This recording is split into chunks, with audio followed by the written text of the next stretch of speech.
Right, so hello everybody.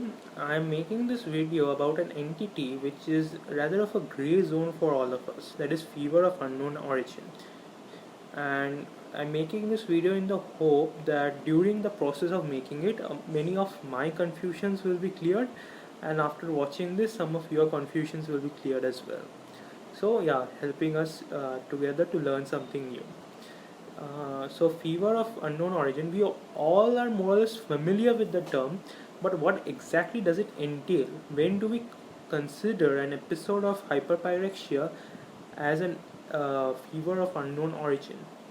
So this term was originally given by Petersdorf and Beeson way back in 1961, and they said that if a person has a fever more than or equal to 38 degrees centigrade, as 101 degree Fahrenheit, on at least two separate occasions for a duration of more than equal to 3 weeks, and no known cause can be identified, then we can say it to be a FUO. But these two weren't sufficient for the purpose. Later, two more criteria were added to complicate matters, that is, what is no known immunocompromised state, and diagnosis remains unclear after thorough history taking, examination, and obligatory investigations. Obligatory investigations include a complete hemogram, a CRP, creatinine, liver function test, serum electrolytes, LDH, CPK, that is creatine phosphokinase, ferritin, anti-nuclear antibodies, and rheumatoid factor. Anti-nuclear antibodies when you're suspecting SLE, or and rheumatoid factor when you're suspecting rheumatoid arthritis, a protein electrophoresis, a urine analysis, blood cultures, and at least 3 blood cultures should be done, a urine culture, a chest x-ray, abdominal ultrasound, a tuberculin sensitivity test or interferon gamma release assay to possibly rule out tuberculosis. Okay, so this is the complete definition of pyrexia of unknown origin. Now let us move on to the approach that we should have to a patient who is suspected of FUO. Right, so this table is from Harrison's 20th edition, and let's see what it says. So these are the diagnostic criteria mentioned over here. So the first thing that we do, that if the patient is on any glucocorticoid or antibiotic treatment, we stop it then and there, and then we carry out the obligatory investigations again. Okay, the ones which I had mentioned earlier. We exclude two things. One is manipulation with a thermometer, which is very much possible, and we also have to stop or replace medication to exclude a drug fever. Now, after doing these, if a PDC is present, PDC referring to a potential diagnostic clue, then we move accordingly and perform guided diagnostic tests. And if we arrive at a guided diagnosis, good job. If we get no diagnosis, then, or if PDCs are absent or misleading, we have to do a cryoglobulin test and a fundoscopy.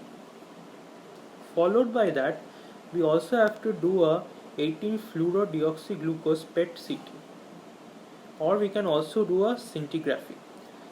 Now, what is scintigraphy? Scintigraphy basically employs a gallium citrate or a 99 metastable technetium labeled leukocyte scan. Okay, so they will detect the functionality of an organ, and these are detected, these will give out radioactive rays which will be captured by a scintillation counter. Okay, now if the scintigraphy comes out to be abnormal, then we have to confirm the abnormality using a biopsy or a culture, and hopefully we will arrive at a diagnosis. If we can't get a diagnosis, or the scintigraphy we find is normal, that is, the scintillation counters can't pick up any abnormalities, then we have to repeat the history and physical examination and perform a PDC driven invasive testing. Hopefully by this time we'll arrive at a diagnosis. If we still don't get a diagnosis, then we have to do a chest and abdominal CT scan and also go for a temporal artery biopsy. Can you all guess why we should do a temporal artery biopsy in age more than 55 years? So I'm sure you're all aware of giant cell arteritis. So that is a very common uh, cause of fever of fever of unknown origin in elderly people. And the most consistent sign in such is one is of course an elevated ESR, a fever, and jaw claudication. And the only confirmative testing procedure is a temporal artery biopsy.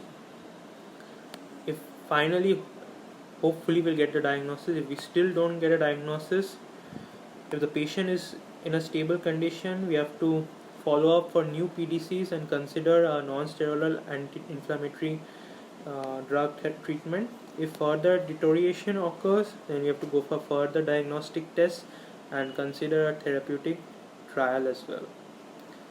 So this is a rather long but I guess a very good approach to a patient with fever of unknown origin. If possible, please go through it and be familiar with it. I think that it's very important that all of us be familiar with this. Okay. And so finally, what can be the causes of this fever of unknown origin? I have taken this table again from Harrison's 20th edition, and it has a long list. It contains sorry about that. Yeah, it contains infections, non-infectious inflammatory diseases, neoplasms, and again miscellaneous causes. So it's a rather long table. However, I want you all to focus on these specific bacterial infections. Okay, specifically this actinomycosis, then legionellosis, leptospirosis, relapsing fever, listeriosis, Lyme disease, melioidosis, which is caused by Pseudomonas pseudomylae, then mycoplasma, Q fever, Whipple's disease by Trophirema whippeli. Okay.